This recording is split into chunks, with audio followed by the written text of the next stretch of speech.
Hello everyone, সবাই কেমন আছো? আশা করছি ভালো আছো। আমরা জলসায় গিয়েছিলাম, পাশের গ্রামে একটা জলসার আয়োজন করা হয়েছিল। আর এই প্রথম আমি কোনো জলসায় গেলাম।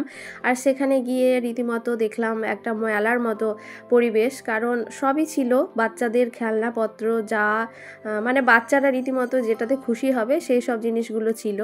মানে এক্সাইটেড হওয়ার মতো কিছু নয়, বাট ভালো। তারপর দেখলাম পপকর্ন, ফুচকা, তারপর জিলিপি, সবই ছিল মোটামুটি। আর তারপর বাড়ির জন্য আমরা গরম জিলিপি ওদেরকে ভাজিয়ে তারপরে নিয়ে আসলাম, আর খেতে বেশ টেস্টিই ছিল। আর তারপর বাড়ি এসে ডিনারের জন্য আমি বানালাম সাদা আলুর সবজি আর তার সাথে লুচি। আর লুচিগুলো যখন ভাবছিলাম, আর এরম যখন প্রপার ফুলে ফুলে ওঠে তখন ভীষণ ভালো লাগে। আই থিঙ্ক যারা আমার মতো আছো, রান্না করতে অভ্যস্ত, তারা সবাই রিলেট করতে পারবে। আর বেলুনটা নিয়ে এসে দুই বোনের খুশির ঠিকানা নেই, দুজনে ভীষণ এক্সাইটেড। আর আজকের মতো এতটাই।